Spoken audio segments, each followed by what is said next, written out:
Hello बच्चों, नमस्कार। कैसे हो आप सभी? उम्मीद है बहुत अच्छे होंगे। पढ़ाई भी आपकी बहुत बेहतरीन चल रही होगी, जैसे कि एग्ज़ाम भी आपका आ ही रहा है। तो बच्चों, आज का जो हमारा टॉपिक है वो है भारतीय संविधान। कब बना था, कितने भाग हैं, कितने अनुच्छेद हैं, कितनी अनुसूचियाँ हैं, कब अपनाया गया, सब डिस्कस करेंगे। कितने पार्ट्स हैं इसमें, कौन कौन से पार्ट्स हैं। इन पार्ट्स में ही हम आपके लिए एक इम्पोर्टेंट आर्टिकल्स भी लेकर आए हैं। बच्चों, टॉपिक ऐसा है, इसमें ज़्यादातर बच्चे क्वेश्चन छोड़कर ही आते हैं। क्यों?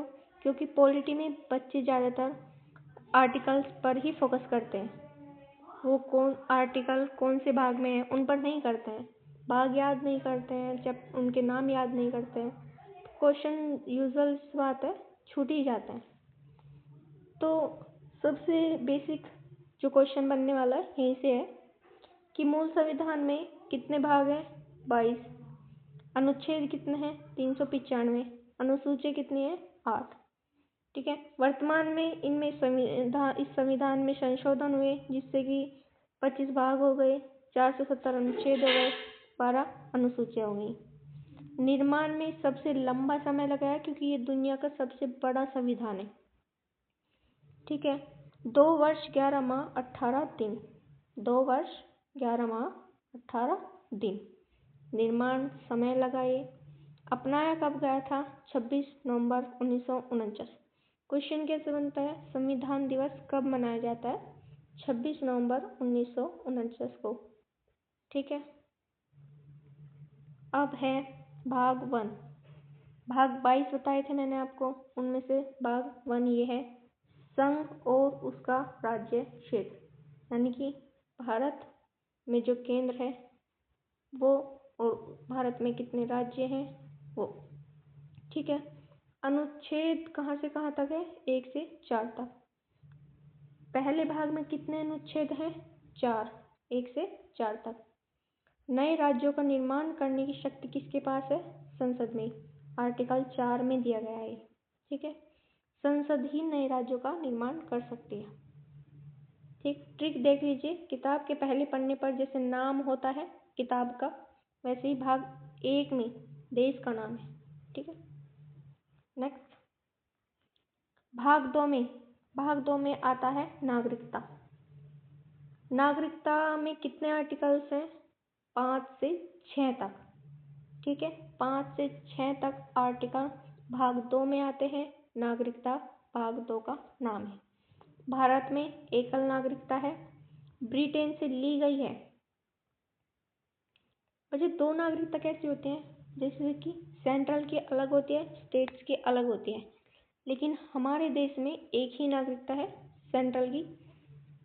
ठीक है। नागरिकता कानून का अधिकार केवल संसद को है, आर्टिकल 11 के अनुसार। यानी कि नागरिकता का जो अधिकार दे सकती है वो केवल संसद ही दे सकती है। किस तरीके से याद कर सकते हैं? नाग, नागरिकता में आता है नाग। नाग की आकृति होती है 2 की जैसी, तो नागरिकता आर्टिकल भाग 2 में है। ठीक है। नेक्स्ट देख लेते हैं भाग 3। जी, भाग 3 में मौलिक अधिकार है। हर एग्जाम में क्वेश्चन ज़रूर आता है आर्टिकल से। आर्टिकल्स की वीडियो हम जो अगली लेकर आएंगे उसमें हम आपको इम्पोर्टेंट क्वेश्चंस करा देंगे, इसलिए चैनल को सब्सक्राइब ज़रूर कर लेना। ठीक है। अनुच्छेद 12 से 35 तक भाग 3 में है, मौलिक अधिकार है, यूएसए से लिया गया है। क्वेश्चन कैसे आएगा? मौलिक अधिकार किस देश से लिए गए हैं? यूएसए से। कितने आर्टिकल्स आते हैं? 12 से 35 तक। इसमें ही एक 32 आर्टिकल आ जाता है, संवैधानिक उपचारों का अधिकार है। इसमें 5 रिट्स आते हैं, वो हम आपको अगली वीडियो में बता देंगे।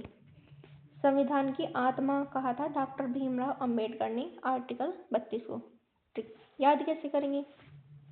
अधिकार शब्द में ए अक्षर आता है, ए 3 की आकृति का है, तो जैसे दिखता है भाग 3 अधिकार। ठीक है। नेक्स्ट, राज्य के नीति निदेशक तत्व, डीपीएसपी हम इनको शॉर्ट में बोल देते हैं, डायरेक्टिव प्रिंसिपल स्टेट पॉलिसी। ठीक है। अनुच्छेद 36 से लेके 51 तक DPSP आते हैं। उद्देश्य क्या है DPSP का? एक कल्याणकारी राज्य बनाना। ठीक है, आयरलैंड से ये लिए गए हैं। आर्टिकल 44 इसी में आता है क्योंकि 36 से 51 तक है। इसमें समान नागरिक संहिता आती है, यानी कि जो सेंट्रल से जो भी योजनाएं आती हैं वो सभी को एक समान रूप से दी जाएंगी। Uniform civil code. ठीक है, निर्देशक तत्व में नया आ रहा है, अक्षर 4 जैसे दिखता है, भाग 4 निर्देशक DPSP। आर्टिकल 36 से 51 तक DPSP का उद्देश्य कल्याणकारी राज्य। बच्चों PDF हमारे टेलीग्राम चैनल पर मिल जाएगी, लिंक डिस्क्रिप्शन में दिया हुआ है, वहां से देख लेना। ठीक है, आगे देख लेते हैं मौलिक कर्तव्य। मौलिक कर्तव्य से भी बनते हैं क्योंकि मौलिक कर्तव्य में कुल 11 कर्तव्य हैं। पहले जो स्टार्टिंग में बने थे तो तब इसमें 10 कर्तव्य थे, लेकिन 2002 में एक 86वां संशोधन हुआ था, उसमें 11वां कर्तव्य जोड़ दिया गया था। 11वें कर्तव्य में क्या था, जैसे कि 14 वर्ष से कम के उम्र के जो बच्चे होंगे उनको फ्री निःशुल्क शिक्षा दी जाएगी, खाने पीने की व्यवस्था सब कुछ सरकार ही देखेगी। आर्टिकल 51A सिफारिश। किसकी सिफारिश पर मौलिक कर्तव्य जोड़े गए थे संविधान में? स्वर्ण सिंह समिति की सिफारिश पर जोड़े गए थे। पूछ लेते हैं इसको भी। और एक ये इम्पोर्टेंट है, USSR से लिए गए थे, इनकी सोवियत संघ से लिए गए थे। 42वां संविधान संशोधन हुआ था 1976 में, तभी ये मौलिक कर्तव्य लिए गए थे USSR से। 42वें संविधान संशोधन को हम संविधान का छोटा संविधान, लघु संविधान बोल देते हैं। ठीक है, नेक्स्ट भाग 5। भाग 5 में आ जाता है संघ, यानी कि जो सेंट्रल लेवल पे होते हैं वो सब इसी में आ जाता है। ये सबसे बड़ा भाग है, लिखा भी हुआ है, देखिए अनुच्छेद 52 से 151 तक, ये सबसे बड़ा भाग है। आर्टिकल्स भी सबसे ज़्यादा आ जाते हैं इसमें। भारत का महान्यायवादी आर्टिकल 76 में आता है और संघ में ही आ जाता है। आर्टिकल 52 से स्टार्ट हो जाता है भारत का राष्ट्रपति। ठीक है, आर्टिकल 148 में कैग आ जाता है, कंट्रोलर ऑडिटर जनरल, नियंत्रक एवं महालेखा परीक्षा। ठीक है, नेक्स्ट देख लेते हैं भाग 6। भाग 6 में राज्य आ जाता है, भाग 5 में संघ, जो हमने अभी ऊपर देखा है। ठीक है, भाग 6 में राज्य आ जाता है तो इसमें राज्य सरकारें आ जाएंगी। राज्य का संविधान उपनाम दिया जाता है इसको। ठीक है, आर्टिकल 152 से 237 तक राज्य आ जाते हैं। आपने देखा भी है ऊपर, आर्टिकल 52 से 151 तक संघ आ जाता है। ठीक है, इसमें प्रमुख क्या क्या है भाई? राज्य में राज्यपाल होता है, मुख्यमंत्री होता है और हाई कोर्ट होता है। जैसे संघ में मुख्यमंत्री आ जाता है, राष्ट्रपति आ जाता है, प्रधानमंत्री आ जाता है और सुप्रीम कोर्ट आ जाता है। आर्टिकल 65 में राज्य का महाअधिवक्ता आ जाता है। ठीक है, चलिए नेक्स्ट भाग 7 में। भाग 7 निरस्त कर दिया गया था, अभी उसको आपको याद भी नहीं करना है। भाग 8 में देख लीजिए, यूनियन टेरिटरीज आ जाती हैं। ठीक है, ये 7वें संविधान संशोधन 1956 के द्वारा निरस्त कर दिया गया था। भाग 7। भाग 8 का विषय क्या है? केंद्र शासित प्रदेश, इसके हमारे दिल्ली, चंडीगढ़, पुडुचेरी ये सब आ जाते हैं। आर्टिकल 239 से 242 तक था ये भाग 7, जो अब निरस्त कर दिया गया है। प्रशासन, भाग 8 में प्रशासन राष्ट्रपति, उपराज्यपाल या प्रशासक के द्वारा, यानी कि जो हमारी यूटीज होती है केंद्र शासित प्रदेश, इसमें राज्यों का कोई रोल नहीं रहता है, इसमें सीधे सेंट्रल का ही शासन रहता है। इसे राष्ट्रपति सेंट्रल पर होता है, उपराज्यपाल और प्रशासक। ठीक है, केंद्र की सीधी शक्ति होती है यूनियन टेरिटरी पे। ठीक है, नेक्स्ट देख लेते हैं भाग 9। भाग 9 में क्या है? पंचायतें। संवैधानिक दर्जा पंचायतों को कब मिला था? 73वां संविधान संशोधन हुआ था 1992 में, तभी पंचायतों को संवैधानिक दर्जा मिला था, यानी कि संविधान में दर्ज की गई थी। आर्टिकल 243 से आर्टिकल 243 ओ तक है पंचायतें। अनुसूची 11वीं अनुसूची है, इसमें 29 विषय है, पंचायत से रिलेटेड ही 29 विषय है।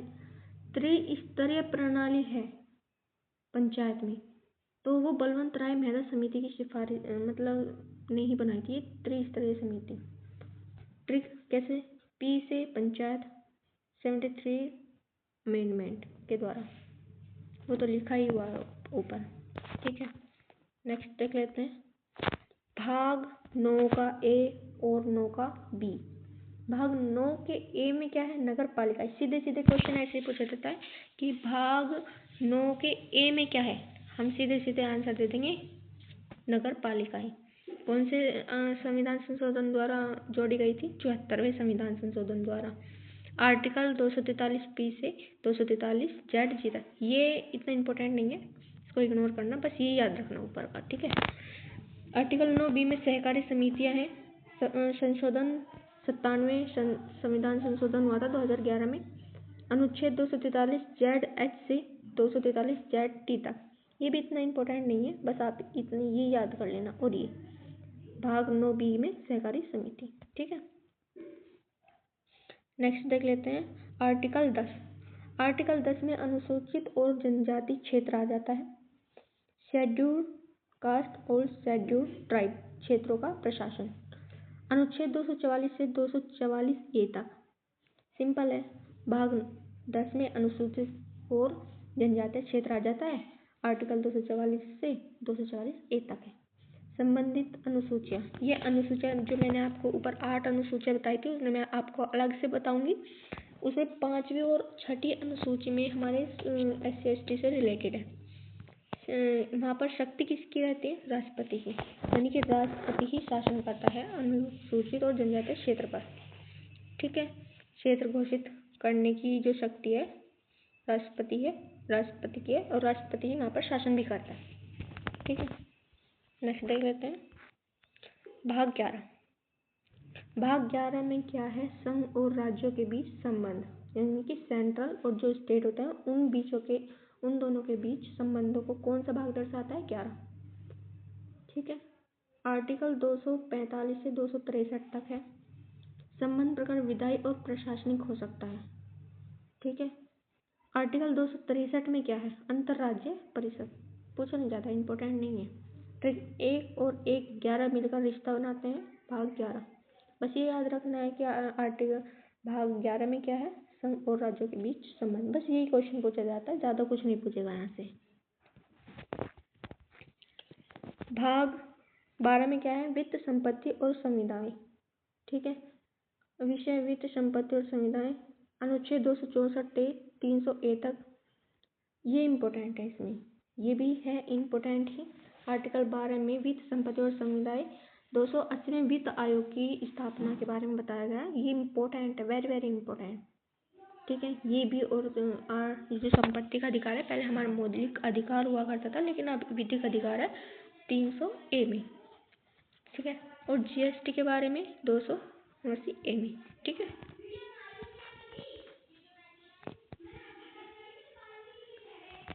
भाग 13 में भारत के भीतर व्यापार और वाणिज्य। विषय व्यापार और वाणिज्य। आर्टिकल 301 से 307 तक है। उद्देश्य निर्बाध व्यापार, यानी कि कोई रोक टोक नहीं। स्रोत ऑस्ट्रेलिया के संविधान से लिया गया है, ऑस्ट्रेलिया का संविधान। नेक्स्ट आर्टिकल 13 में देख लेते हैं संघ और राज्यों के अधीन सेवाएं। ये आर्टिकल 13 नहीं है, 14 है, ठीक है। ये आर्टिकल 13 है जो हमने अभी पढ़ा है, और ये आर्टिकल 14 है। इसमें संघ और राज्यों के अधीन सेवाएं, जैसे कि UPSC, SPSC, ये सिविल सेवाएं हैं, सेंट्रल के अंडर आती हैं, जैसे कि IAS, IPS, IFS। आर्टिकल 315 में UPSC और SPSC का गठन बताया गया। अनुच्छेद 308 से 323 तक है, ठीक है।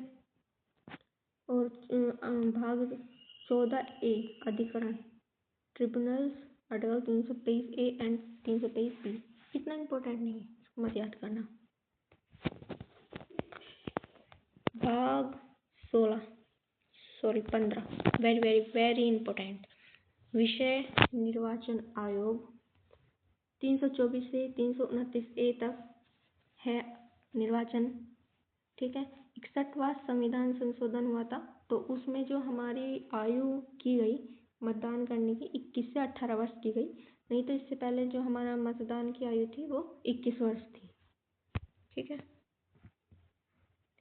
भाग 16 में क्या है, विशेष वर्ग, और भाग 17 में राजभाषा। भाग 16 में SC ST OBC के विशेष उपबंध हैं। आर्टिकल 330 से आर्टिकल 342 तक है। आर्टिकल 338 या 338A में NC SC या NC ST आयोग है। भाग 17 में राजभाषा 343 से 351 संघ की राजभाषा और हिंदी। संघ की राजभाषा क्या है, हिंदी। लिपि क्या है, देवनागरी, ठीक है। नेक्स्ट भाग 18 में आपातकालीन प्रावधान है। आपातकालीन प्रावधान अनुच्छेद 352 से 360 तक आपातकालीन इम्पोर्टेंट है, स्क्रीनशॉट ले लेना, कभी भी याद कर सकते हैं।